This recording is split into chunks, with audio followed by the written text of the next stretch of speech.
pour aborder effectivement, donc, en ce temps de Noël, le thème de la nativité, puis cette fois-ci du thème des crèches.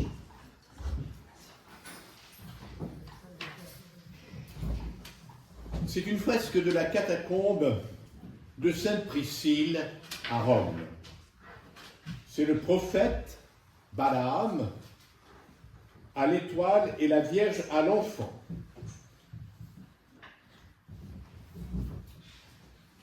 Cette œuvre, qui se trouve donc dans une catacombe, les catacombes sont des lieux d'inhumation antiques qui ne sont pas spécifiquement chrétiens, mais des lieux d'inhumation qui vont être à la périphérie de Rome, puisqu'on ne peut pas enterrer à l'intérieur de l'Urbs Romana, c'est-à-dire la cité de Rome, on enterre à l'extérieur. La catacombe de Sainte Priscille fait étager, avec 5 à 7 étages par certains endroits, 13 km de long. C'est un lieu charmant pour s'y perdre. Et dans cette catacombe, il y a des peintures, des inscriptions, et en particulier cette fresque que l'on considère comme la première représentation d'une Madone à l'enfant, c'est-à-dire d'une Vierge à l'enfant, et qui date du IIIe siècle. L'Église n'est pas encore reconnue. Elle le sera par l'édit de Milan en 313 et par Constantin. Et nous parlons souvent dans les récits immémoriaux d'une église des catacombes qui n'a pas forcément existé puisqu'il n'y avait pas d'endroits secrets dans les catacombes. Les catacombes ne servaient qu'à faire mémoire des défunts. Le réfrigérum, c'est-à-dire un repas qui était pris à proximité d'un endroit où on faisait mémoire par le partage de la nourriture du défunt qui était inhumé le jour anniversaire de sa mort. Donc les catacombes ne sont pas des lieux où on allait se réfugier lors des persécutions, puisque bien sûr la milice romaine connaissait fort bien l'emplacement des catacombes. Nous sommes à peu près dans les années 220-235. On voit une œuvre effectivement dont le thème est explicite, c'est-à-dire où on parle véritablement d'une nativité, ou plus exactement le mystère d'une naissance. Les personnages qui sont représentés auraient pu faire penser à Joseph. Pourquoi ? Je suis en train de faire référence au petit prophète Balaam. C'est le prophète à l'étoile. Et Balaam, dans son texte, parle effectivement d'une étoile, et également d'une ânesse. Balaam, qui avait annoncé le Messie attendu par les Hébreux en ces termes, « Une étoile se lèvera de Jacob, un sceptre surgira d'Israël ». Et cela, nous le trouvons dans le livre des Nombres, au chapitre 24, verset 17. Les premiers chrétiens reprenaient volontiers ces paroles en les appliquant au Christ. Au IIe siècle, des auteurs comme Justin, Irénée de Lyon, vont rapprocher les textes de Balaam et de Matthieu, l'étoile prophétique et celle des mages. Donc ce principe de l'analogie est fondamental dans l'analyse que faisaient les pères de l'Église. On prend une référence qui est située dans l'Ancien Testament et on la replace dans le contexte du Nouveau Testament pour dire que la promesse de la naissance de Dieu en humanité, en Jésus, donc, est bien accomplie. Le cardinal d'Agnello a établi dans les symboles chrétiens primitifs la prophétie de Balaam en évoquant cette communauté judéo-chrétienne de Syrie Et lui-même, le cardinal d'Agnello, avait écrit en disant que c'était certainement une communauté de marchands qui avaient acheté une partie d'une catacombe, une cubiculum, qui va servir à une famille venant de Syrie. Car il y a des éléments épigraphiques que l'on trouve à proximité et qui font référence, et là aussi, à des personnalités dont l'origine du nom est à caractère syriaque. Nous y voyons donc une étoile. Nous en voyons un personnage à gauche qui est en train de montrer cette étoile, et que cette étoile, effectivement, dit le destin de cet enfant et de cette femme. Il faut savoir que dans les catacombes, on ne représente quasiment jamais, ou presque jamais, le thème de la mort. On voit toujours des sujets en rapport à la vie, à la résurrection. En particulier Jonas sortant du mont sous-marin, des multiplications des pains, des guérisons, etc. Et on y voit aussi tout un schéma de représentation avec des figures de volatiles. Également donc ce thème du volatile qui représente à la fois l'âme et l'esprit saint. Également dans la catacombe de Priscille, il y a ce qu'on appelle la velatio, c'est-à-dire une femme, une matrone en prière. La matrone en prière qui est la figure donc emblématique de la catacombe de Priscille. Priscille était certainement une femme extrêmement riche qui a donné son terrain pour qu'on y construise donc un cimetière. Je vous rappelle la différence entre nécropole et cimetière. La nécropole, c'est la cité des morts. Le cimetière, c'est le lieu du sommeil. Dans la perspective, dans une lecture chrétienne, de la résurrection. Tout cela est sujet à interprétation qui vont se déployer à travers les âges. L'étoile et les mages venus d'Orient témoignent d'une lumière capable de dissiper toutes les ténèbres. Dans un contexte, effectivement, où nous savons que la première fête de Noël date de 326. Elle a été célébrée par le pape Libère dans la basilique du Latran. Et nous savons aussi qu'il y a eu ce qu'on appelle des mystères qui vont se développer durant la période médiévale, c'est-à-dire des jeux de théâtre représentant ce que nous allons découvrir et que va reprendre et déployer saint François d'Assise. Ce thème de la nativité est bien sûr associé à un contexte de la paix de l'Église et que la construction de l'image, de la représentation de la Vierge en enfant, du prophète qui dit le devenir et l'avenir, seront toujours utilisés comme le jeu de l'intelligence de l'esprit, mais surtout une sorte de catéchèse pour bien intégrer que l'Ancien Testament est une préfiguration donc du Nouveau, et que celui-ci donc est dans cette perspective qui est issue donc du peuple hébreu. Dans la tradition orale, au sujet de la grotte est attesté dès le IIe siècle par le témoignage du philosophe Justin. Je cite Justin, dans son dialogue avec Tryphon. Comme Joseph n'avait pas où loger dans ce village, il s'installa dans une grotte proche de Bethléem. Et c'est tandis qu'il était là que Marie enfanta le Christ et le plaça dans une mangeoire. Nous sommes au IIe siècle. Et il faut savoir qu'il n'y a que 2 textes d'évangile qui parlent de la nativité.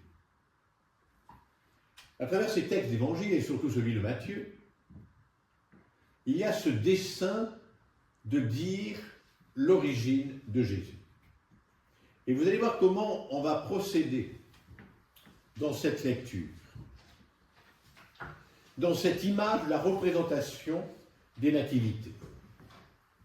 Lorsque Justin parle, un philosophe latin, Ils ont besoin d'entrer dans cette pensée romaine qui a besoin de concret, de réalité, d'un monde aussi qui joue dans ce paradoxe de la religion romaine qui ressemble davantage à des phénomènes de superstition pour s'approprier les bienfaits des dieux, de ce jeu des astres qui joue énormément dans l'art divinatoire et que l'étoile appartient aussi à cet univers qui permet un véritable dialogue avec le monde païen.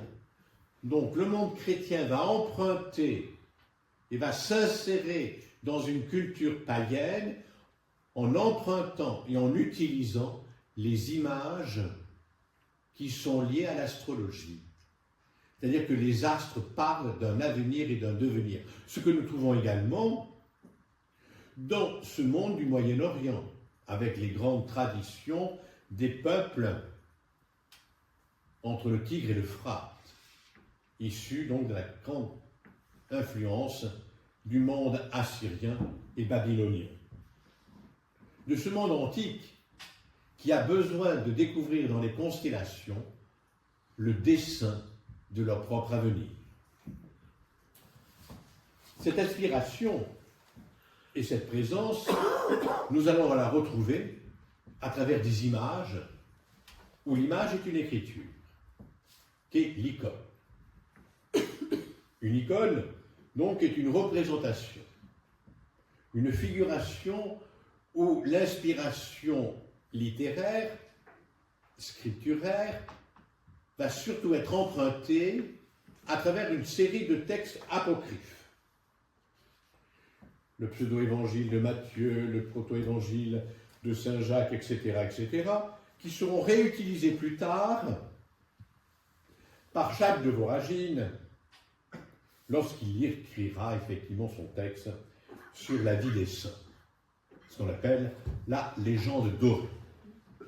Ceci sera important pour les peintures que nous allons voir plus tard de cette période du XIIIe et du XIVe siècle. Donc il faut une base littéraire et une base où les textes apocryphes sont des textes nettement postérieurs aux évangiles canoniques.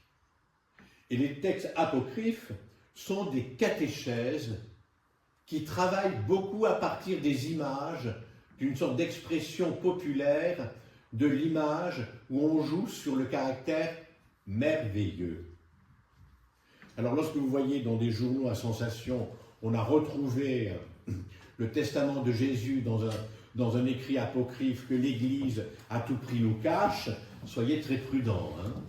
Je pense qu'il faut avoir raison gardée et développer. Ce sont des textes qui étaient des modes d'enseignement pour le peuple, qui était une catéchèse où on jouait sur le merveilleux. Jouer sur le merveilleux, c'est rentrer dans une expression où l'image apaise le regard et définit véritablement un élément de chemin de foi. Donc c'est un processus catéchétique à caractère, je vais employer un gros mot, apologétique. L'apologétique est une défense de la foi. Et défendre la foi, c'est rentrer entre triples guillemets dans une justification de la foi. Et cela passe par l'expérience du concret, du tangible, pour lutter toujours, pour savoir si Dieu, cet enfant Jésus, est vrai Dieu et vrai homme. Ce qui va expliquer également pourquoi ces enfants, durant la période pré-Renaissance, qu'on appelle improprement les primitifs italiens, où ces bébés ont des visages d'adultes. Et ils sont parfois fort laids. C'est un jugement qui n'est pas moral, mais qui n'est pas esthétiquement agréable par rapport au caractère du poupon. Donc ça, c'est très important. Ça, tout à l'heure, si on arrive jusqu'au bout, du moins si j'y arrive jusqu'au bout, nous allons effectivement aborder ce sujet. Le thème donc de ces nativités vont toujours jouer sur une influence entre une iconographie qui est celle de l'Orient, orthodoxe, et celle de l'Occident. D'abord, je vais commencer par une iconographie d'influence orientale, mais qui a été écrite, parce qu'on ne peint pas une icône, on l'écrit. par Guido da Siena, donc un artiste du XIIIe siècle, dont on ne connaît pas grand-chose. Cette nativité répond à des règles. C'est-à-dire que ce n'est pas une inspiration émotionnelle, c'est une règle de la représentation qui devient figure d'expression théologique. Ce n'est pas pour produire du beau, c'est pour dire le vrai de l'incarnation. Ça va jusque-là? Je vous propose une tournée de Doliprane à mes frères. Guido da Siena, c'est-à-dire Guy de Sienne, dans la version française, est le peintre le plus important, donc, au XIIIe siècle, dans cette belle cité de Sienne. Il a certainement vécu entre 1230 et 1290, dont les activités artistiques sont documentées durant la période des années 1260 et 1280. Son nom en latin, Guido de Senis, figure dans la Grande Vierge en majesté de l'église San Domenico de Sienne. Ces vierges en majesté, qu'on va appeler la Maestra.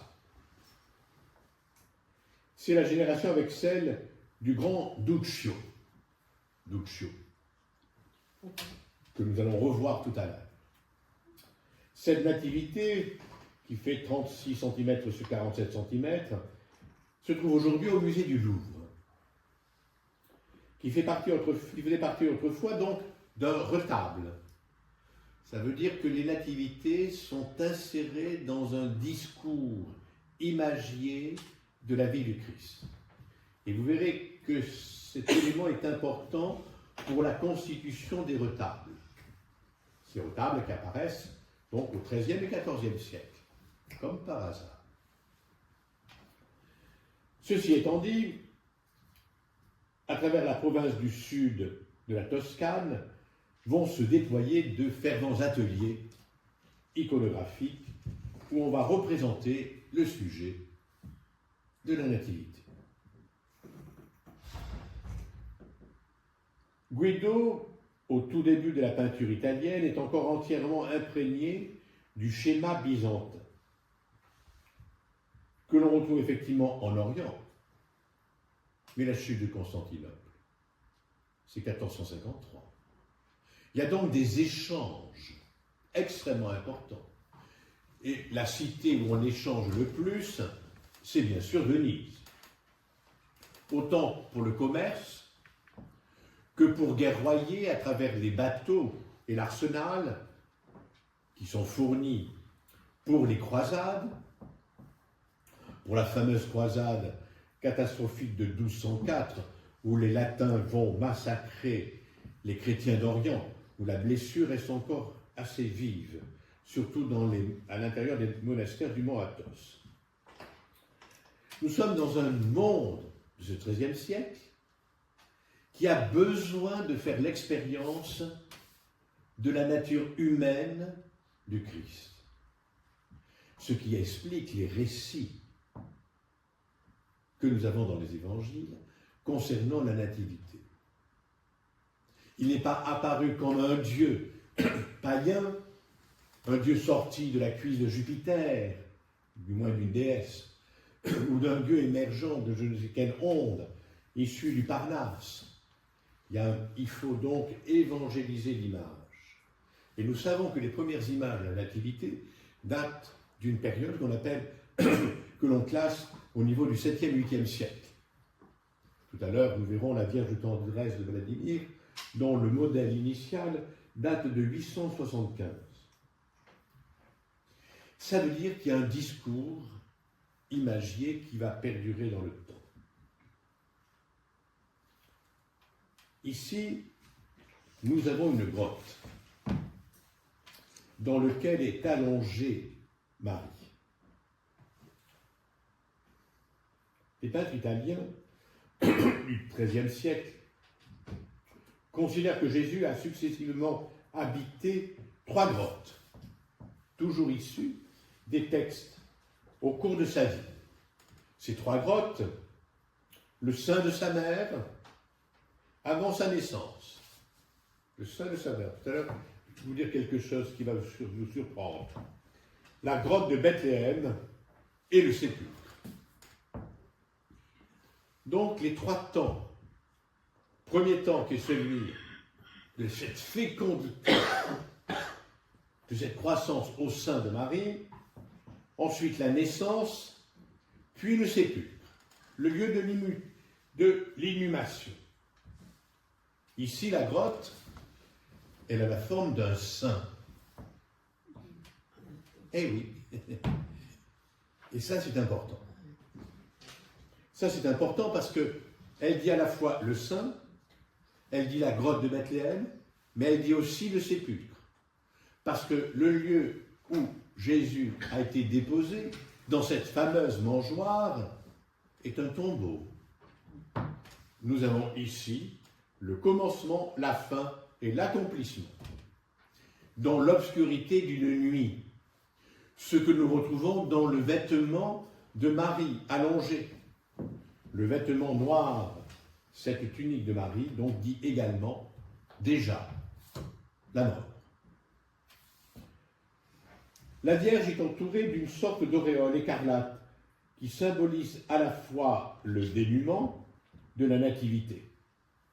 Marie est couchée sur un manteau étendu à même le sol, ou presque qui pourrait ressembler parfois dans différents types de représentations, avec une paillasse.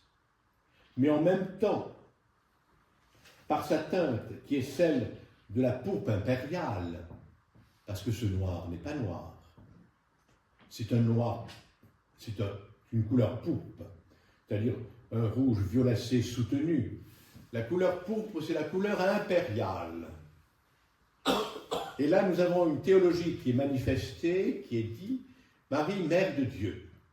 Donc, c'est une majesté, à travers la couleur pourpre, symbolisée, atténuée, bien sûr, et altérée par le temps.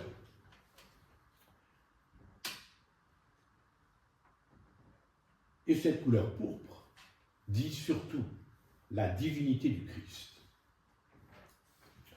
Comme sur les icônes, elle tourne la tête de l'autre côté, mais ne regarde pas l'enfant. Elle est en train de regarder les femmes qui sont en train de procéder au bain de l'enfant Jésus. Elle voit aussi, effectivement, un regard tourné vers Joseph. Ici, nous avons un grand classique de la représentation des icônes orientales. Ce grand classique, c'est ce que j'appellerais l'ombelle bleue, dans la partie supérieure. Un demi-cercle qui est la lumière divine incréée.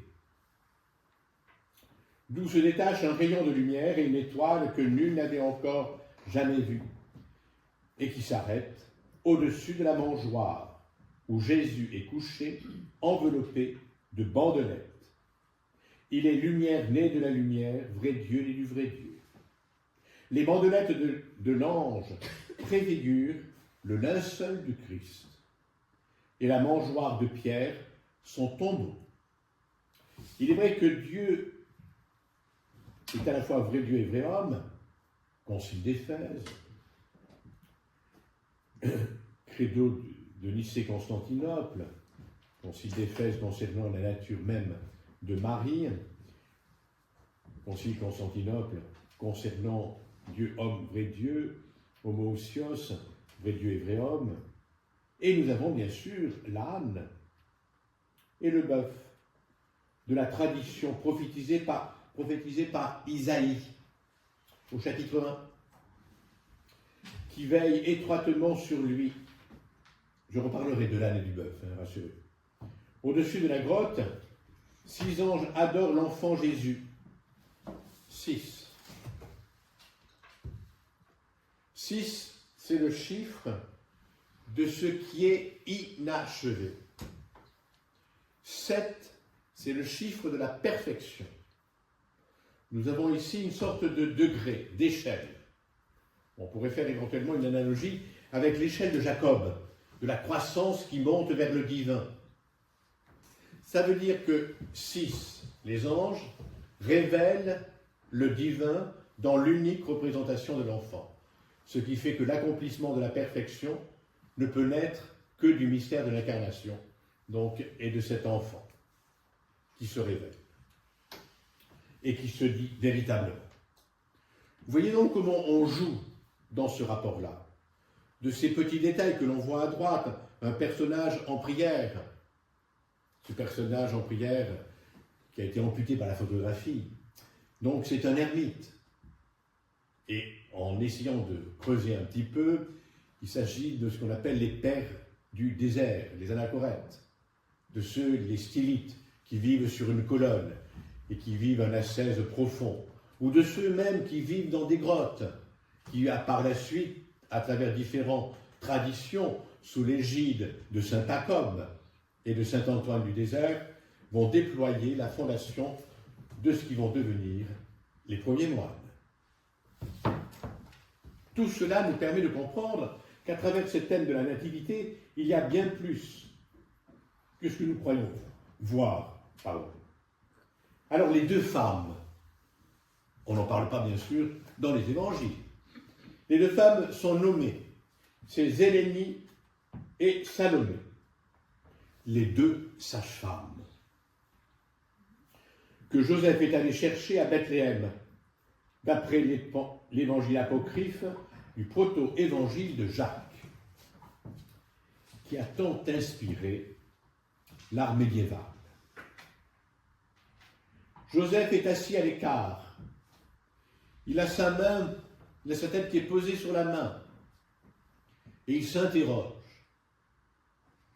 Dans quelle galère je me suis embarqué? J'ai dit oui, mais je ne sais pas pourquoi j'ai dit oui. Bon, j'exagère, hein, c'est pour vous faire rire. Mais c'est-à-dire que nous avons ici quelque chose de très fort. C'est-à-dire que Marie n'a pu vivre, sinon elle aurait été lapidée, elle n'a pu vivre effectivement qu'à l'acceptation d'être épousée par Joseph, qui était plus âgé qu'elle. Du moins, on le suppose, et qui a dû certainement, et qui devait être certainement veuf. Ce qui expliquerait les frères et sœurs. Mais dans le milieu sémitique, frères et sœurs, c'est davantage des cousins. Elle s'interroge, comment vais-je vivre? Comment la lumière qui sort de ce tombeau préfigure déjà une mort? Mais il faudra que Joseph conduise cette famille, sa famille, en Égypte, référence aux ermites qui apparaîtront beaucoup plus tard. Remarquez, plus tard, c'est dès le IIe siècle qu'on voit apparaître les ermites dans la vallée du Nil. Ce lien dit l'importance en humanité de ce que peut signifier le sacré. Le sacré, ce n'est pas un au-delà, c'est l'au-delà d'une présence incarnée dans une réalité qui est celle de notre vie. Ce n'est pas un caractère intouchable, c'est l'enfant Jésus qui se laisse toucher par des sages-femmes, c'est-à-dire des femmes qui accompagnent la naissance.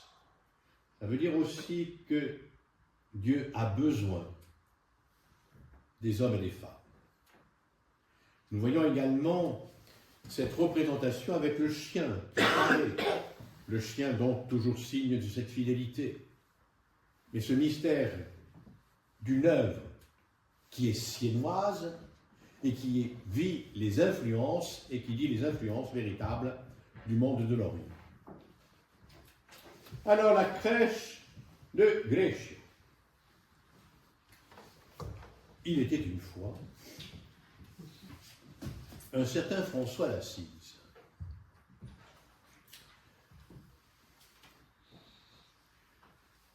Un très beau portrait de Cimabue de saint François d'Assise qui se trouve dans la basilique inférieure d'Assise et qui fait partie de l'ensemble d'un détail. À côté, il y a la Vierge à l'enfant, là aussi d'une Maesta, elle qui date du XIIIe siècle.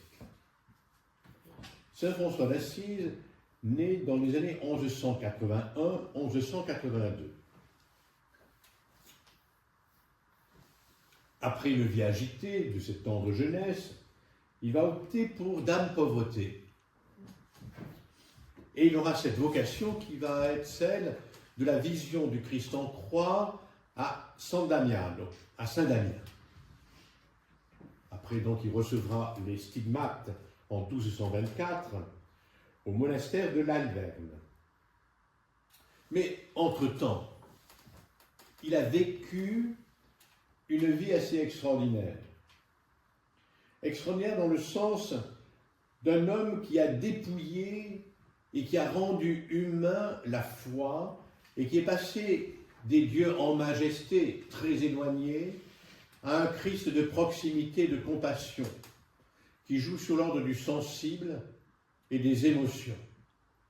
Nous sommes souvent dans des périodes extrêmement difficiles avec des épidémies, des pestes nombreuses, des bastions de cités qui guerroient entre elles, un monde fragile, monde qui n'a guère changé. En 1219, il rencontre lors d'une croisade, la 5e croisade, un sultan d'Égypte, Al-Qani. Et là, il va vouloir le convertir. Mais il ne va pas réussir à le convertir. Et ce n'est pas forcément un échec. Ça veut dire que François a découvert, à travers cet homme, l'intelligence de sa propre religion. Il faudrait peut-être relire certains textes, pour notre temps. En 1210, il rencontre le pape Innocent. Et ce pape va reconnaître la règle de saint François. En 1212, c'est Claire Offreduccio qui va fonder l'ordre des Clarisses. Et l'expérience de cette crèche est associée à l'expérience d'une vie. Il ne s'agit pas simplement d'une crèche vivante, comme vous verrez peut-être dans quelques jours. Il s'agit au cœur d'un contexte religieux de refonder, de reconstruire une église. Parce que lorsque le pape Innocent III voit pour la seconde fois François dans le palais du Latran et dans la basilique du Latran, le pape va descendre de la chaire et embrasser les pieds de saint François. Ce qui va être un grand scandale pour les cardinaux. Comment se fait-il qu'on embrasse les biens de ce pauvre, de ce petit paysan, de ce poverello? Et là, il va se passer quelque chose d'important. Ça veut dire que la nuit qui a précédé la rencontre avec François, le pape Innocent va faire un rêve qui est rapporté par 2 textes. Le texte le plus important, donc, c'est celui de saint Bonaventure, franciscain, et un autre texte de Thomas Elatano, où le pape a vu François soutenir une église. Ceci est figuré dans la basilique supérieure des fresques de Giotto. Une église qui s'écroule et que François tient. Au cœur de ce rêve, qui est un songe, le lendemain, le pape va comprendre que c'est à travers l'expérience de la vie de François que l'Église va se reconstruire, non pas avec un bâti, avec une architecture et des éléments construits, mais avec une spiritualité nouvelle, une spiritualité qui intègre la réalité de la création tout entière. Et cette création tout entière, c'est celle que nous allons voir maintenant. La fameuse crèche de Greccio. Alors, le mot crèche ne signifie pas grotte, comme j'ai pu entendre fréquemment. Le mot crèche vient d'un ancien français, d'un vieux français, qui signifie mangeoire. Donc, la crèche est associée au lieu où on a déposé l'enfant Jésus. Cette crèche de Greccio, Greccio est une cité. Alors que Noël approche, François va demander à son ami Jean de mettre à sa disposition pour célébrer la messe de la nuit de Noël une grotte. Bien sûr, nous sommes au Noël 1223. Le thème de saint François d'Assise, c'est obéissance, pauvreté et amour du prochain. Et ce qui est très intéressant, comme beaucoup de réformateurs que l'on voit apparaître, ces épiphénomènes, il ne va pas se mettre en marge de l'Église, mais il va être toujours resté dans l'Église. Et c'est ça qui va faire cette richesse. Et la messe de Noël est célébrée dans la grotte, avec des acteurs, entre guillemets. Et nous allons voir effectivement comment on représente cette réalité-là. Comment Giotto va réinterpréter. À travers des textes, on va passer de la grotte à l'église, pour bien dire qu'il construit le renouveau de l'église. Alors, on a un bœuf, toujours référence à Isaïe. Le bœuf, c'est la force du labeur. L'âne, c'est la notion d'humilité. Donc, à travers cette symbolique, qui est fort diverse. Et nous avons effectivement là, ici, une nouvelle théologie qui est représentée dans cette fresque de Giotto. Émerveillé par le décor, par l'étape de Bethléem, nous sommes dans la période issue de la 5e croisade. Les pèlerins ne peuvent plus aller en Terre Sainte.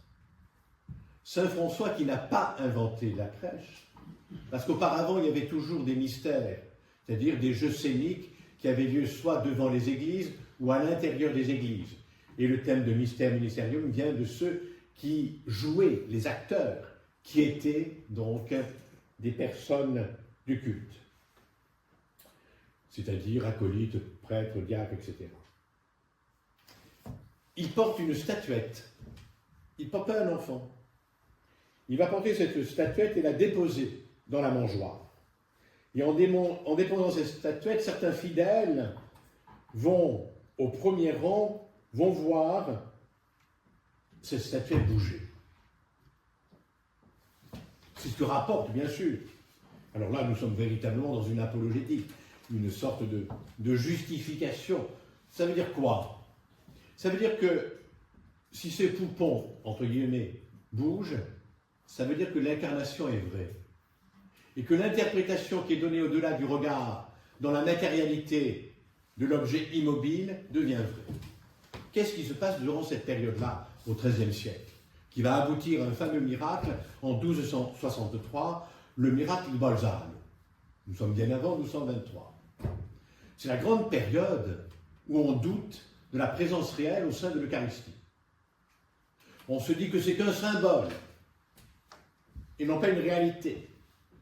Et nous avons effectivement ici quelque chose qui va se rapprocher de l'expérience de ce prêtre à Orvieto qui, au moment de la consécration, va voir l'hostie saigner.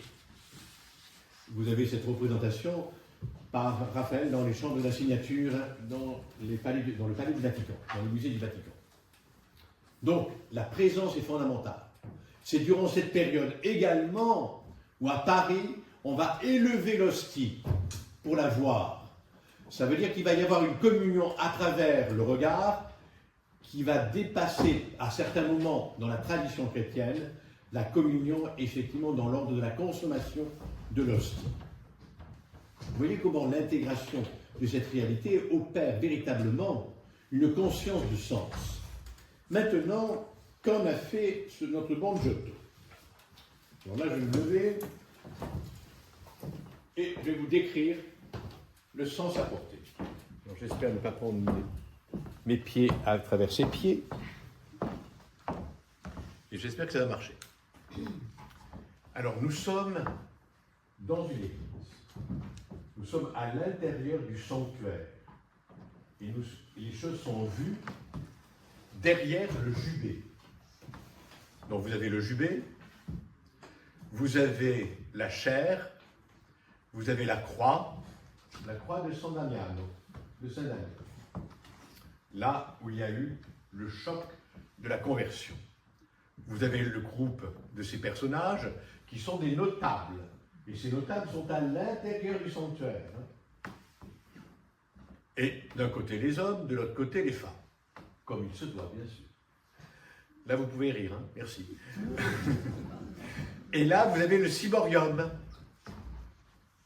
C'est-à-dire qu'il va devenir plus tard le baldaquin. Vous avez des moines franciscains, à la robe de bure, que l'on reconnaît facilement, qui sont en train de chanter les louanges. Ça veut dire que cette louange, cette dimension laudative est extrêmement importante, parce que saint François d'Assise parle beaucoup à travers ses poèmes, à travers ses hymnes, le chant donc de la création. Et vous avez ici saint François d'Assise. Il est vêtu d'un vêtement liturgique.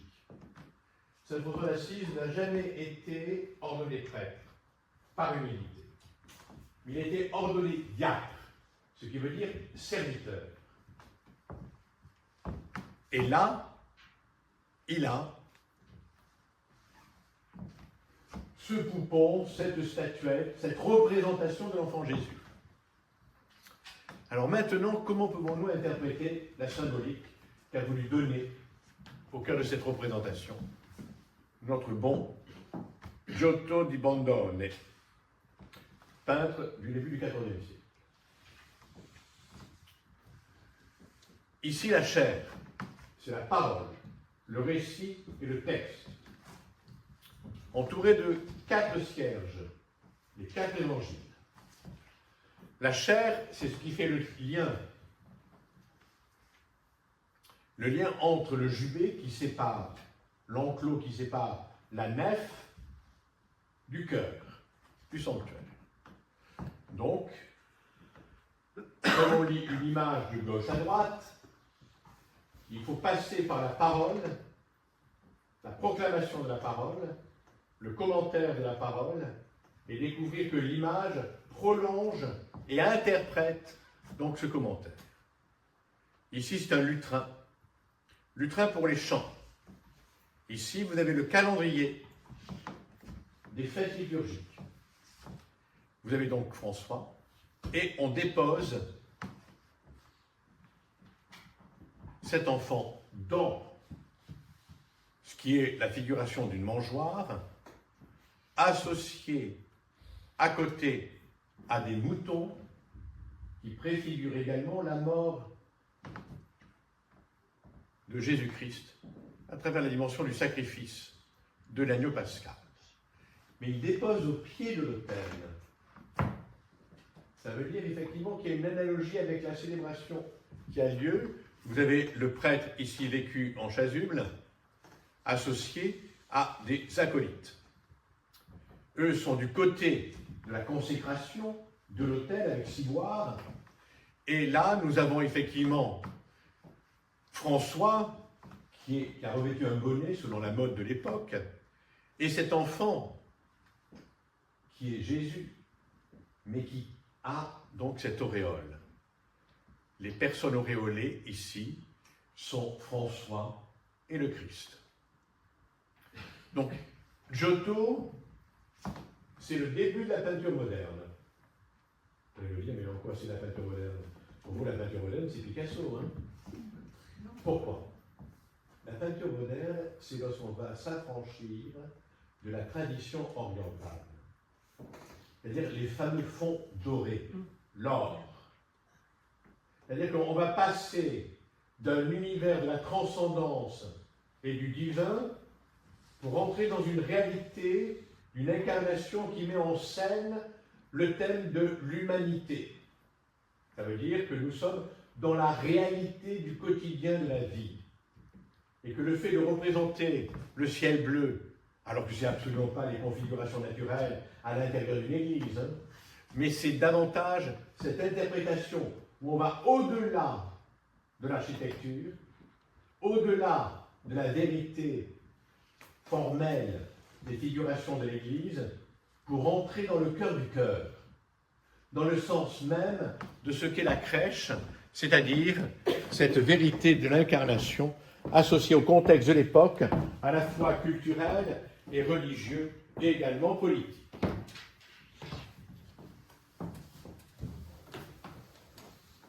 Ceci nous permet d'entrevoir effectivement l'importance et que ces personnes qui sont là, qui en principe ne devraient pas se trouver là, c'est-à-dire ces bourgeois d'Assise.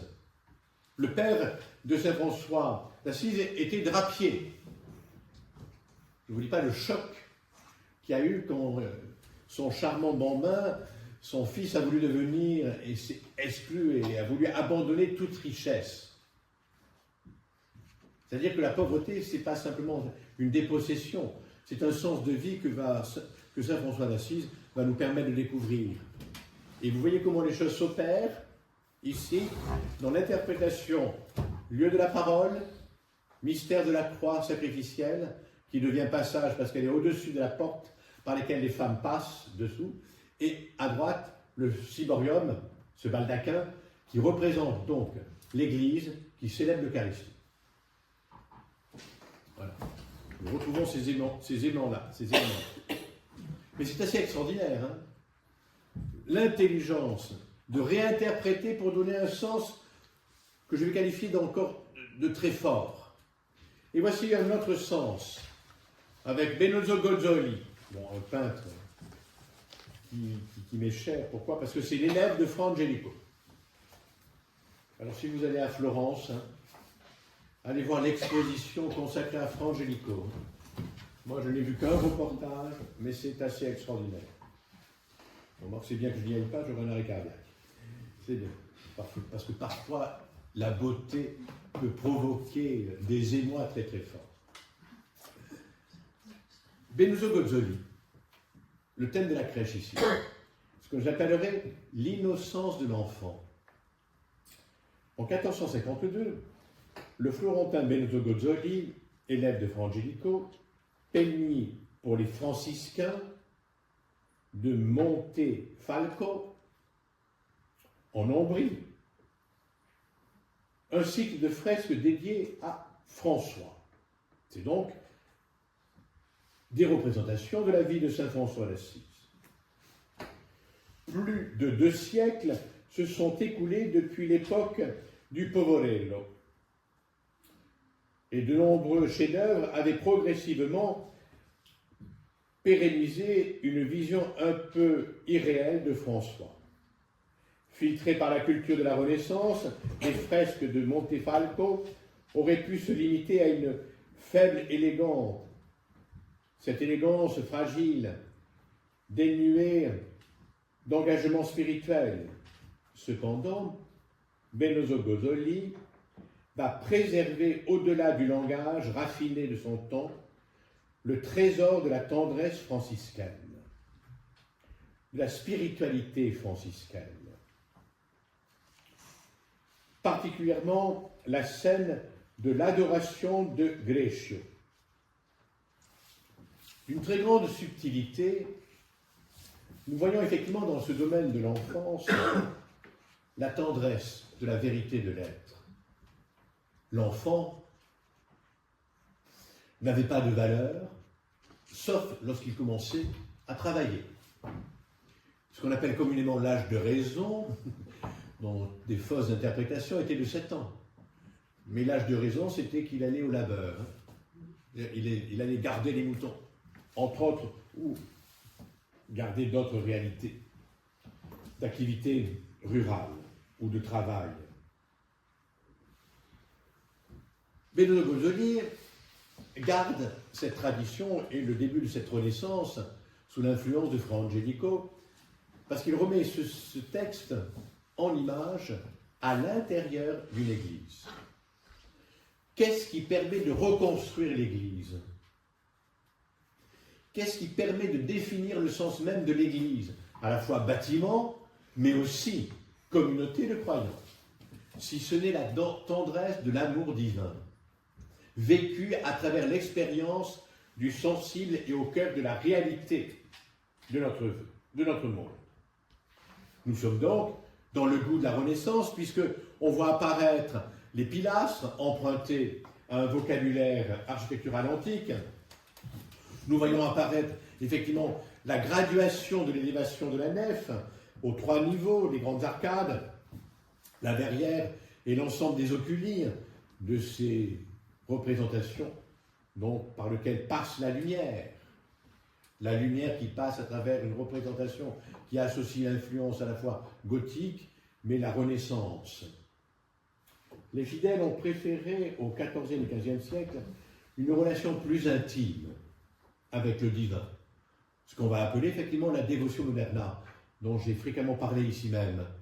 C'est-à-dire que l'accession au texte passe par la lecture du texte, en particulier le déploiement de la vie des saints, avec différents récits racontant l'enfance de Jésus, l'enfance du Christ, s'inspirant évidemment des textes apocryphes.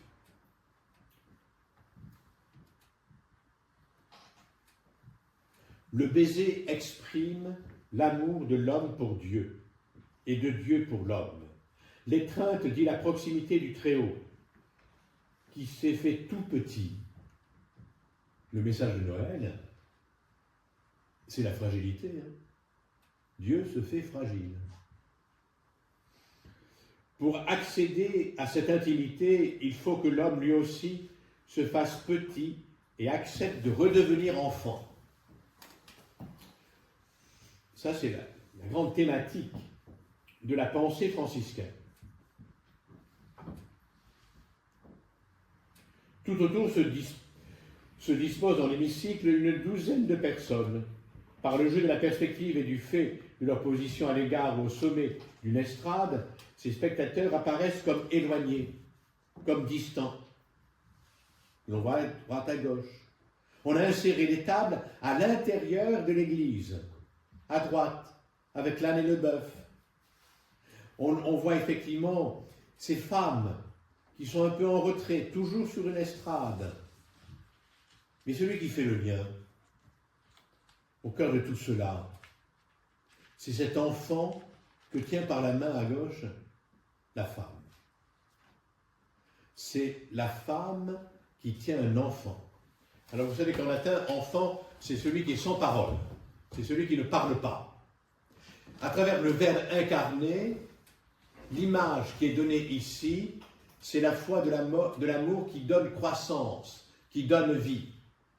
De cette parole incarnée qui va nous permettre de parler et de dire la confession de foi dans l'Église. Alors tout cela, on le retrouve dans une série de textes de l'époque et du langage homilétique de l'époque, lorsqu'on essaie effectivement d'aborder toute la période du Quattrocento, c'est-à-dire du XVe siècle italien. Il y a profusion de textes qui parlent de cette proximité de Dieu, de cette présence au cœur de l'intime, de ce que nous avons à redécouvrir pas à pas. Et les autres religieux sont perdus dans leurs prières. Un laïc au chapeau rouge à droite contemple les saintes écritures sur un lutrin. Il domine aussi cette silhouette. Une clé de lecture est donnée par cet enfant. L'enfant qui voit et qui comprend. Et qui n'est pas enfermé dans la certitude de certaines de nos convictions, qui ne se laisse pas percer par la grâce de l'émotion de l'enfant. Celui qui n'a pas regardé un enfant, un bébé dans les yeux, ne connaît pas le mystère de Dieu.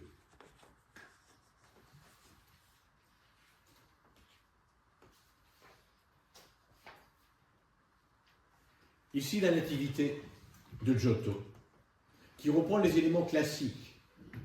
Alors, les décors peuvent paraître totalement artificiels, des cartons-pâtes, mais cela fait référence à ces mystères que l'on célébrait et à l'aménagement de l'espace théâtral avec le décor. Et là aussi, on voit Marie qui dépose l'enfant dans la mangeoire. Est-ce qu'elle le dépose ou est-ce qu'elle le prend? Tout cela, l'image conduit à une méditation. et pas simplement à un commentaire. Et on voit effectivement que celui par lequel on rentre dans le mystère, c'est par Joseph. Joseph dort. Il a toujours la main gauche qui est posée sur sa tête pour dire le songe d'une présence. Il faut savoir que dans les textes évangéliques, lorsqu'on parle de Joseph, il y a deux annonciations. L'annonciation à Marie et l'annonciation à Joseph. Ça veut dire qu'il faut que ça vienne de quelqu'un d'autre, que la grâce vienne d'ailleurs pour découvrir ce qu'il est. Le monde des paysans, ce troupeau, effectivement, de béliers, que l'on voit, le monde des paysans, des esprits qui sont associés, et toujours on entrevoit donc ce qui fait la caractéristique de Giotto, le ciel bleu. De cette agitation au cœur, non plus d'une grotte, mais simplement à travers un appentis, une construction, qui reprend les constructions que nous voyons dans les montagnes, associées également sur la gauche avec l'âne et le bœuf. Tout cela devient une nativité. La Vierge allongée dans une étable étrange et combien sobre, qui rappelle les étapes de berger que l'on trouve en Ombrie ou en Toscane. Ça veut dire qu'on recontextualise l'événement dans la réalité de ce que vivent ceux qui contemplent. Ça veut dire que ce n'est pas loin d'eux, mais tellement proche d'eux. Alors, les modèles antiques. Je vais reprendre. Je bouge beaucoup aujourd'hui. Excusez-moi.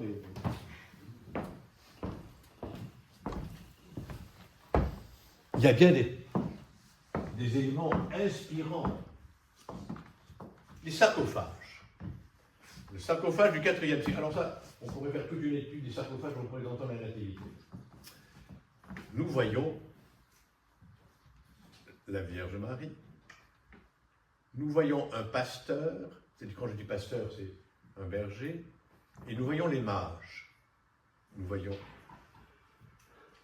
l'étoile, les tables, l'âne et le bœuf, et l'enfant, dans une grande corbeille. Nous sommes au IVe siècle, début du IVe siècle. Ça veut dire que le sculpteur représente avec des schémas ordinaires, et le sculpteur n'est pas forcément chrétien. Il répond à une commande. La Vierge a tout à fait l'air d'une matrone romaine. C'est ça. Et celui qui aurait pu et qui pourrait devenir Saint Joseph est un pasteur imberbe. Donc, cette interprétation est associée à un discours qui est à la fois vrai, mais qui pourrait effectivement être faux. Mais la seule vérité, c'est qu'au IVe siècle, nous avons des représentations de la Nativité. Première représentation, célébration liturgique de la Nativité, ce qui pouvait exister dans d'autres communautés chrétiennes d'Asie mineure. Les premières représentations, donc, c'est de 326, Noël 326.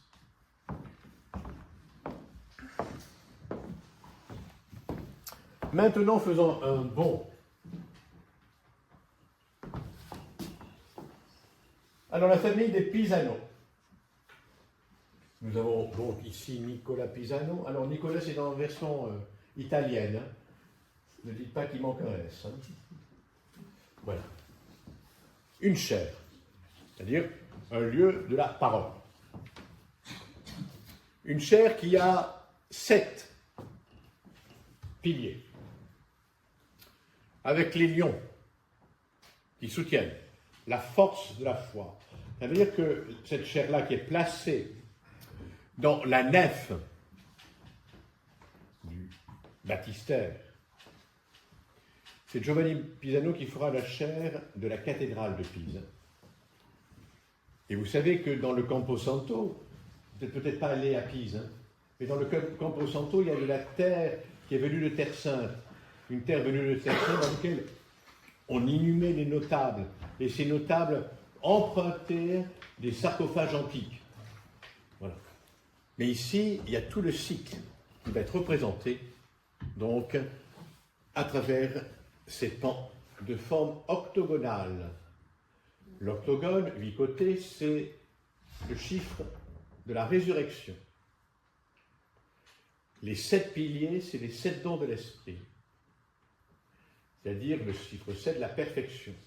La parole naît de la perfection du mystère incarné à travers celui qui va effectivement témoigner le thème du salut, le Christ, relaté dans les évangiles. Les évangiles ne sont pas simplement des récits historiques, c'est d'abord, en premier lieu, les évangiles sont des textes théologiques. Alors ici, nous sommes dans une tradition stylistique entre le monde gothique et la Renaissance.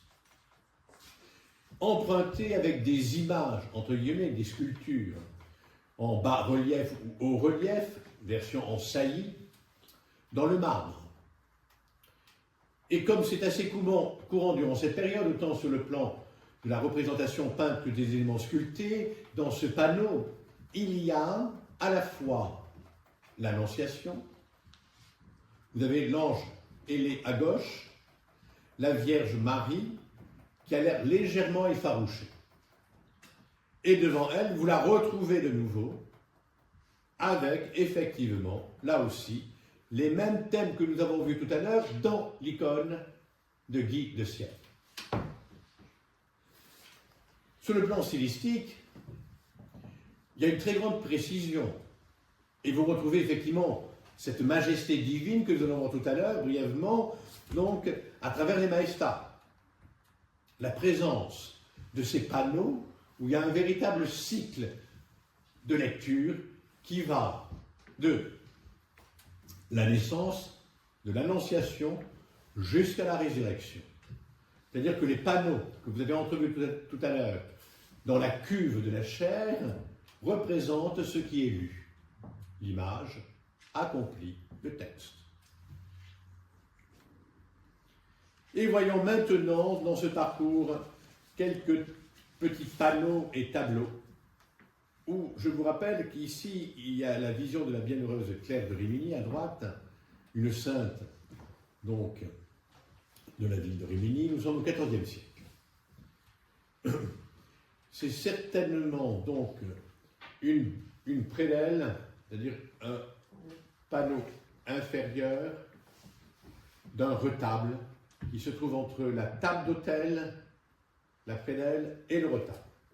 Et là, c'est le cycle.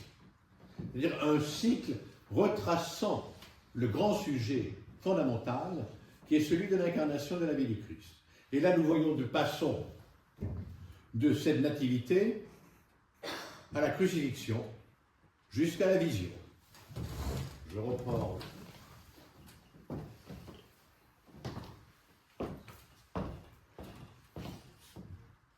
Ça ne marche pas très bien avec la lumière. Hein. Ça marche mieux ailleurs. Hein. Donc, à gauche, même schéma. La Vierge allongée, l'enfant, la grotte, qui est extrêmement petite. Nous avons effectivement ensuite différents personnages qui sont des saints. Donc là, il y a des interférences, on superpose l'histoire. Et après, vous avez d'autres éléments qui apparaissent. C'est-à-dire que, à travers les anges, à travers la figuration ordinaire et dogmatique de la représentation de la Vierge, qui se trouve entre le rocher, entre cette graduation où on parle effectivement, certains textes parlent, Marie a accouché d'une manière métaphorique au Sinaï. Sinaï, l'étape de la loi. Jésus accomplit l'étape de la loi. Alors, ça chauffait dur, hein. Le seul intérêt qu'à l'époque, il n'était pas abruti par la télévision. Nous voyons l'arbre de vie. Jésus est crucifié sur un arbre, et non pas simplement sur une croix. On voit des éléments, effectivement, par ailleurs. Et au pied duquel il y a Saint François d'Assise. Il faut savoir que la dévotion à Saint François d'Assise et à Sainte Claire était phénoménale. Phénoménale. la multiplication des couvents des franciscains a été considérable. C'est la même période où on voit la naissance de l'ordre des dominicains. Et il faut savoir que dans l'espace géographique, ils étaient destinés non pas à être reclus à la campagne, comme les ordres contemplatifs antérieurs, c'est-à-dire les bénédictins, les carthusiens, les chartreux et bien d'autres, mais ils étaient dans les villes, et plus exactement à l'entrée des villes. D'un côté, il y avait le couvent des franciscains, et de l'autre côté, à l'opposé, il y a le couvent des dominicains. Parce que là aussi, il y avait des réalités d'usage de la dîme. Et nous voyons saint François d'Assise qui participe à cette expérience spirituelle, puisqu'il a reçu les stigmates en 1223. Il va mourir en 1226. Il sera canonisé en 1228. Et nous avons effectivement Saint Jean, vêtu de rose. Saint Jean qui porte la joie de la foi. Parce que la couleur rose, c'est la joie. Dimanche dernier, c'était le Laetare Gaudete. Et il y a deux périodes où le prêtre porte des vêtements liturgiques de couleur rose. C'est pour le Gaudete et le Laetare. Pendant le temps, donc, le troisième dimanche d'Avent, et également avant, donc, les rameaux, durant la période du carême. Donc, la transmission de la foi relève de la joie.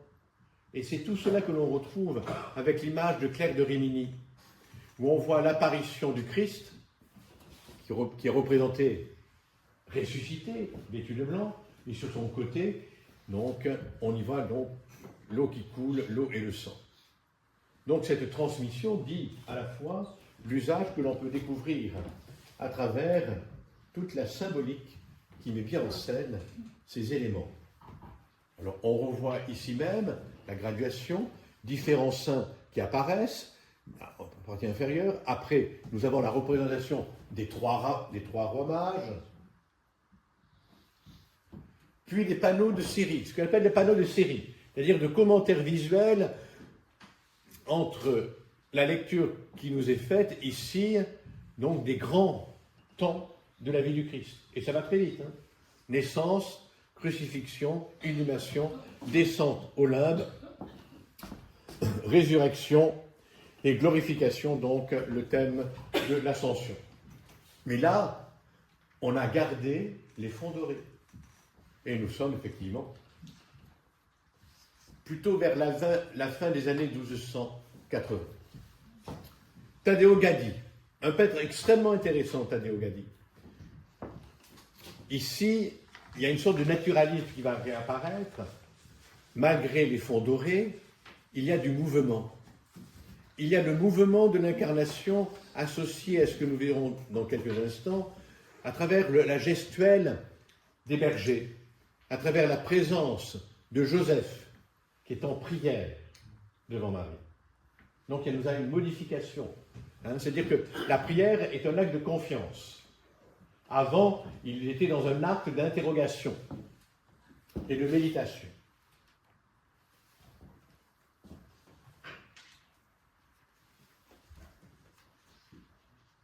Qu'est-ce que je suis en train de faire comme bêtise ?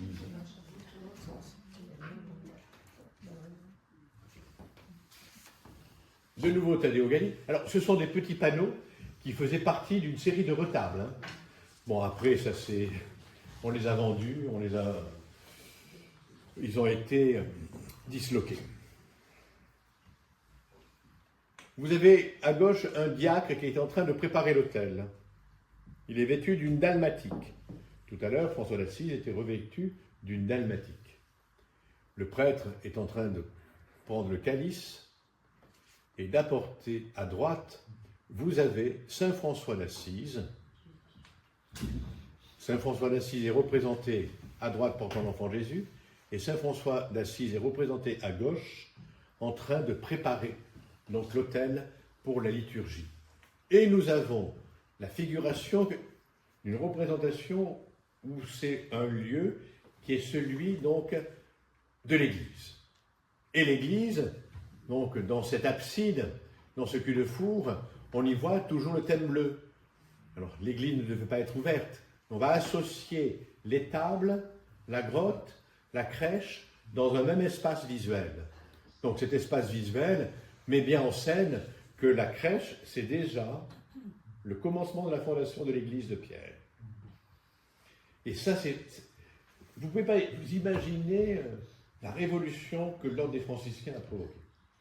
C'est-à-dire rentrer dans une spiritualité de communion et de vie. Une spiritualité qu'a pu traduire donc le pape Innocent III lorsqu'il a embrassé les pieds de Saint François. C'était la mémoire du Christ lavant les pieds de ses disciples. Ça veut dire qu'il authentifie Saint François d'Assise dans l'ordre, parce qu'il a quand même reçu quelques déboires. Il n'a pas été accueilli, comme le dit ma Messie. Dans toute notre humanité, tout se passe jamais d'une manière très très claire, avec les conflits que ça a pu entraîner, en particulier avec d'autres ordres religieux. Et Saint François d'Assise va libérer l'espace à travers ce thème de la crèche, de ce thème effectivement où l'enfant Jésus lui-même est revêtu de ses bandelettes. Il y a du rouge qui est déjà effectivement, il est ceinturé déjà des liens de la mort. Je vais peut-être regarder l'heure, si vous permettez, parce que je cause. Bon, on va avancer. Niccolò di Tommaso. Nous sommes dans des triptyques. Celui-ci est un triptyque domestique, qui est certainement destiné à un oratoire, un lieu de prière. On y voit effectivement la représentation de l'enfant Jésus, associée, ça va plus faire. À droite, vous avez la représentation d'une sainte, certainement Sainte Claire, et ici l'enfant n'est plus tenu. Il est posé. Donc cet enfant qui est posé ici, durant cette période, est associé au déploiement du culte eucharistique. L'image, ici, accompagne la liturgie eucharistique à travers la vénération du Saint-Sacrement. C'est cette mise à distance. Ce n'est pas un abandon, mais c'est le temps de l'adoration et de la vénération qui est scénographié à travers même cette peinture. Matteo de Pacino, et nous voyons effectivement à la fois la vénération et nous voyons des changements iconographiques. Ces changements iconographiques dans la partie inférieure, beau thème de la nativité, sobrement représenté, on retrouve des schémas ordinaires, l'enfant Jésus, bandelette blanc et rouge, préfiguration du linceul, tunique manteau de la Vierge, rouge et bleu. Joseph, là, me semble un petit peu plus éveillé, il est sorti de son interrogation, et de part et d'autre, avec ses volets, on y voit à gauche la crucifixion, la résurrection, et à droite, nous avons le thème de deux panneaux inférieurs, de deux thèmes représentant donc les pères du désert, ce dont je vous ai parlé tout à l'heure, c'est-à-dire Saint Antoine et Saint Pacôme, c'est-à-dire le thème de la prière. Et dans les éléments supérieurs des volets, de part et d'autre, des écoinçons, on peut y trouver le thème de l'Annonciation. Mais là où ça change, il y a l'allaitement. L'enfant Jésus est en train d'allaiter sa mère. De part et d'autre, vous avez donc des saints.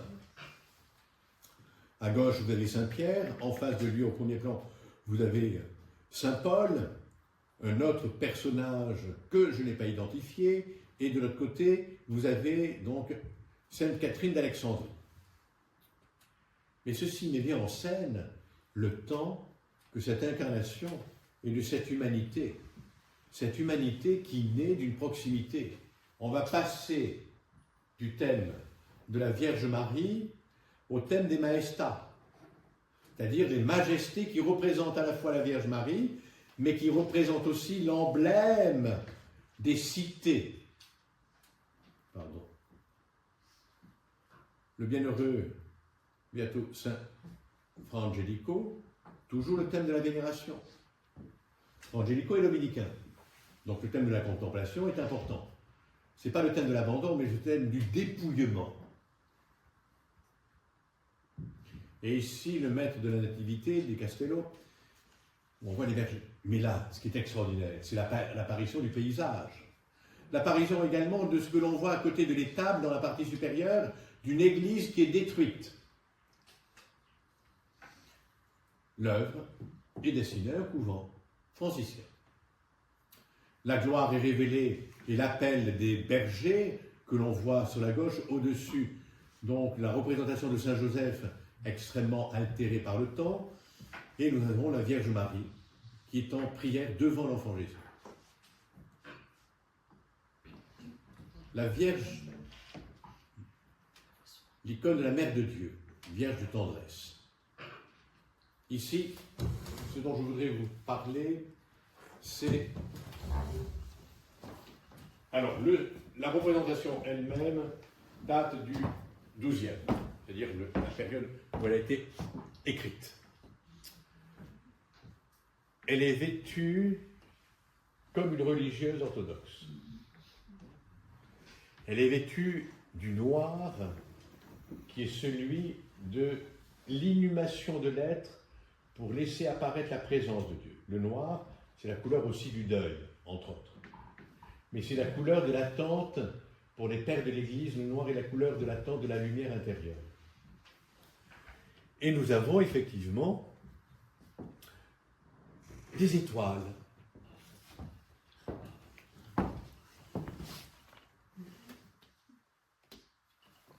Un triangle d'étoiles. Le Père, le Fils et l'Esprit. Ces étoiles révèlent la manière dont les orthodoxes font leur signe de croix. Hein? C'est les orthodoxes qui font le signe de croix à l'endroit. C'est nous qui le faisons à l'envers, depuis 1204. Et depuis le schisme de 1150. Tout ça, bon, c'est un peu compliqué. Mais ce que nous avons ici, c'est cette humanité de la tendresse. Paul Evdokimov, qui a écrit de très beaux ouvrages sur les icônes, que je vous encourage à lire, parle d'une théologie de l'image, la représentation de la Mère de Dieu. Mais cette Mère de Dieu est manifestée dans son humanité à travers un regard de tendresse. Vous savez que dans les icônes, il n'y a pas de perspective, il n'y a pas de profondeur. La profondeur, c'est nous. L'icône nous est destinée. Je veux dire que l'objectif de l'icône, c'est de nous atteindre et de nous interroger. Et à travers ce type de représentation, nous sommes interrogés par celui qu'elle nous montre. Il y a donc une représentation de la présence. Est-ce que nous sommes conscients de ce qu'elle nous donne à voir? En fin de compte, pour faire très simple, tu y crois ou tu n'y crois pas? Voilà. Ça, c'est la grande interrogation. Vous savez qu'on vénère les icônes, hein, dans le monde orthodoxe. C'est-à-dire qu'on n'adore pas l'icône. On n'adore pas l'objet, on ne vénère pas l'objet, on vénère ce qui est représenté à travers l'objet. À travers, donc, ce support qui est celui de bois, peint selon des règles extrêmement précises. Il y a toute une liturgie pour que celui qui écrit l'icône, donc, doit veiller plusieurs jours en prière. Il est béni par l'higoumène ou l'archimandrite auquel il appartient au sein du monastère. Mais l'or céleste, du fond, s'est incarné dans l'or de la tunique. Et la gloire de Dieu, c'est la gloire de la lumière incarnée. Ce que chantent les anges dans nos chants, le Gloria, c'est la gloire incarnée. C'est la lumière diffuse qui va effectivement là aussi se déployer et que Marie, à travers ses étoiles, porte le ciel en elle, parce que ce ciel, c'était vérité de présence et de vie. Et ça, c'est assez extraordinaire. Alors, elle se trouve toujours à la galerie Tetrakov à Moscou. Ça, Ça serait peut-être qu'un jour qu'elle retrouve un lieu que je vais qualifier à peine provocateur, plus orthodoxe, c'est-à-dire une église.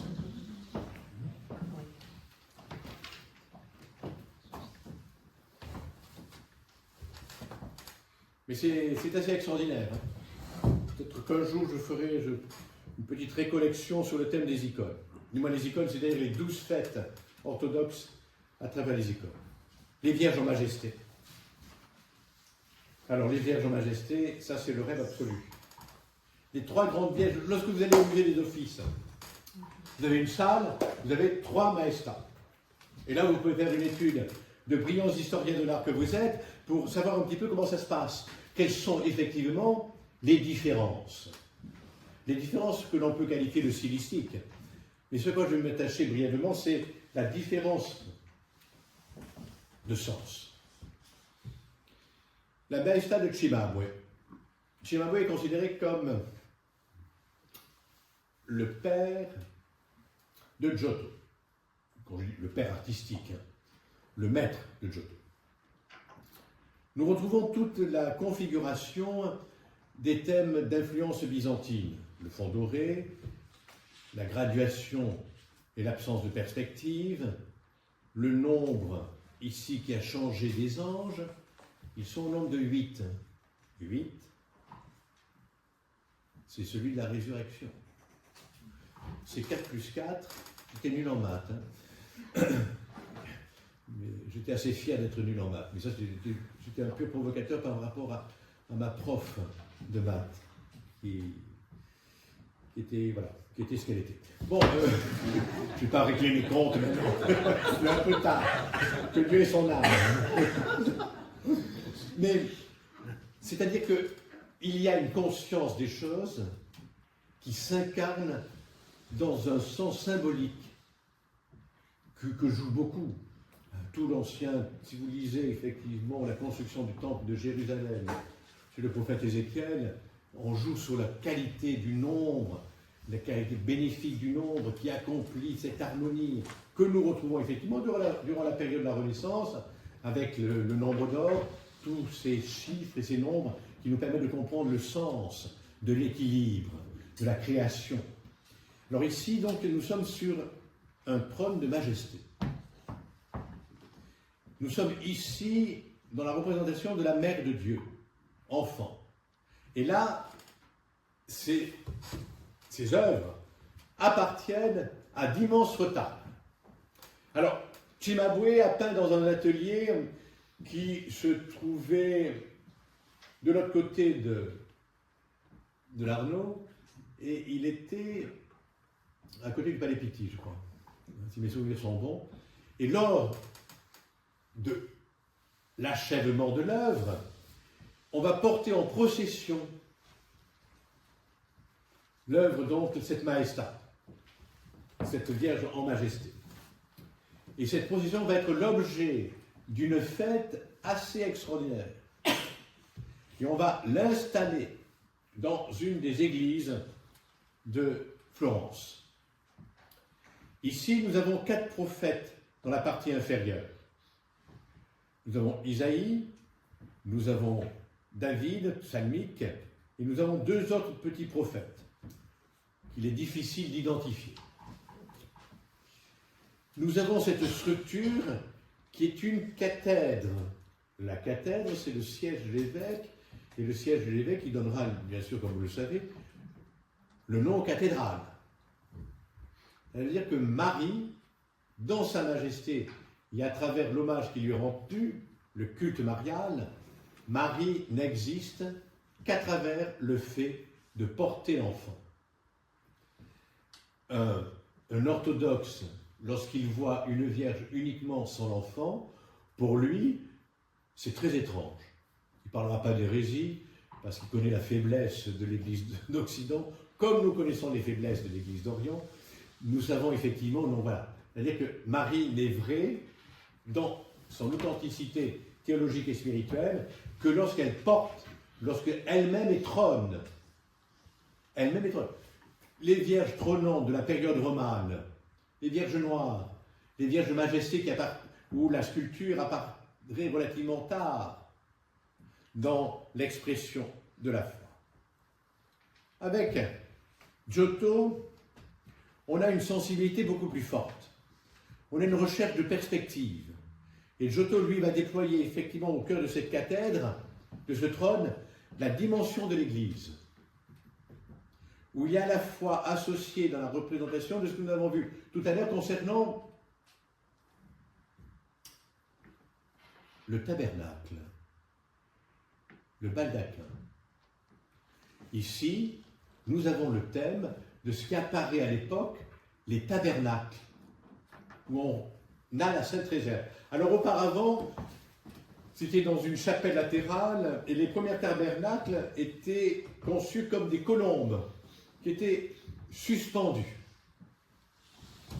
Ici, Marie est mère de l'Église, à travers l'architecture même et la représentation de cette cathèdre. Et voici Duccio di Boninsegna.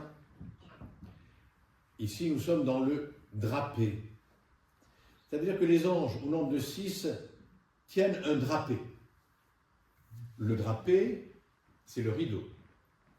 Le rideau, c'est le thème du mystère. Ici, c'est le mystère de l'incarnation à travers la réalité du sujet de la virginité de Marie. La conception virginale, plus exactement, de Marie. Mais ce rideau fait mémoire à un autre rideau qui se déchirera au moment de la crucifixion dans le temple de Jérusalem, dans le texte de Saint Jean.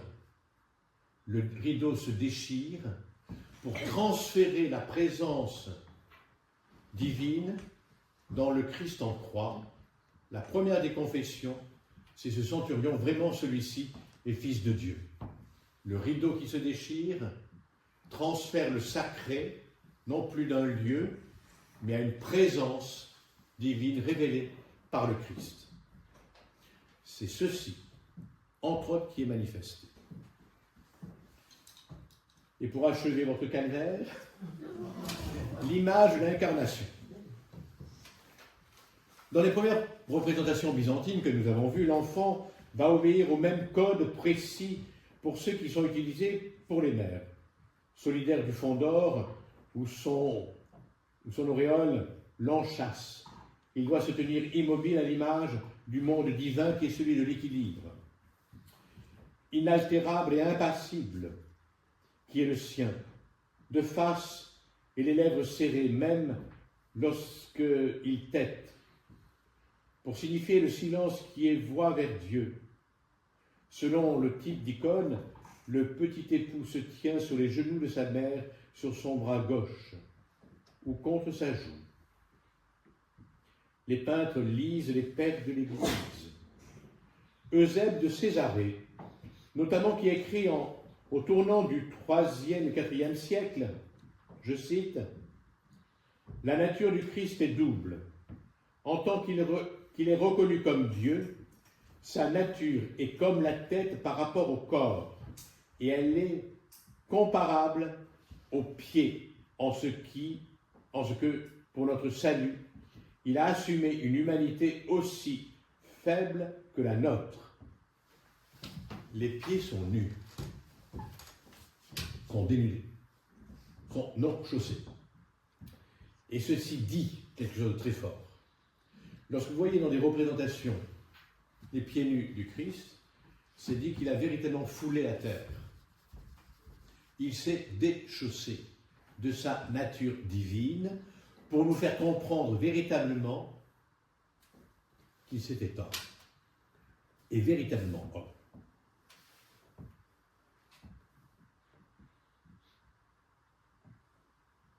Tout cela met également son visage en scène.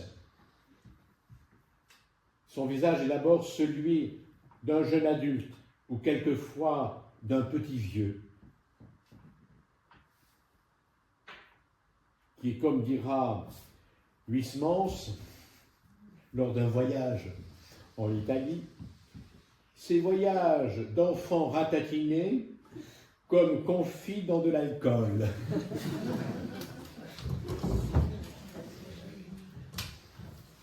Bon, c'est un petit peu méchant, mais par grâce, Huysmans s'est converti. Grâce à l'art aussi. Hein. Sérieux et sage comme une image, la tête tournée d'un nimbe, il y a toujours cette chevelure, ce foisonnement, effectivement, de cette présence. Certains appelleront l'enfant le petit Adam, au très souvent difforme, comme gonflé d'un trop-plein de sérénité. Le bel enfant, l'enfant que l'on veut voir vivre dans une époque où le taux de mortalité est extrêmement important. C'est l'enfant du désir, c'est l'enfant qui doit vivre, qui a donc également ici une projection de l'attente des mères qui viennent présenter leur enfant à la Vierge Marie, selon le rite de l'époque, avant le baptême. Il y a une première consécration à la Vierge avant le baptême et une seconde consécration après le baptême. Dans l'évangile apocryphe du pseudo-Matthieu au chapitre 18, on peut lire cette injonction. Ne me regardez pas comme n'étant qu'un enfant, je suis un homme parfait. Et comment pourrait-il en être autrement d'un Dieu si vrai? Vous avez donc ici même ce cheminement d'une iconographie qui va évoluer avec le temps, mais d'une iconographie qui va devenir proche, une iconographie de ces vierges de tendresse, de l'affection présentée ici à travers l'image d'une contemplation. Les yeux en amande. Alors les yeux en amande, ça fait beaucoup parler d'historiens de l'art. Certains historiens de l'art disaient qu'il y avait une communauté chinoise qui avait immigré à Florence. C'est simplement le regard en amande, en mandorla, en amande qui disent la gloire. C'est le regard des profondeurs. Ce qui n'empêche qu'il y aurait dû y avoir certainement, pour des raisons commerciales, quelques Chinois passant par là. Ils étaient déjà là, mais sans celle-ci. Oui, effectivement, jusqu'au XIIe siècle, son corps est couvert de haut en bas. Et après, on voit ce dévoilement, cette dénudation, et même cette transparence du tissu que nous voyons ici. Et la couleur rouge, cette couleur. Et regardez, de sa main droite, il tient le voile de la Vierge, ce voile blanc, qui est déjà les prémices du linceul.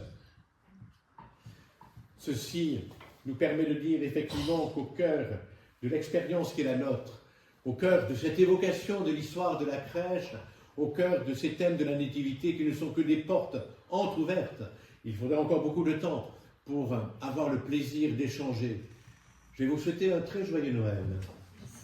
Le Noël de la lumière, le Noël de la tendresse, de la douceur, le Noël de la vie. Quittez les ombres de la nuit et soyez attentifs à ce que vous êtes, à la capacité qu'il vous est d'être, c'est de toujours aimer, toujours plus et toujours mieux. Merci.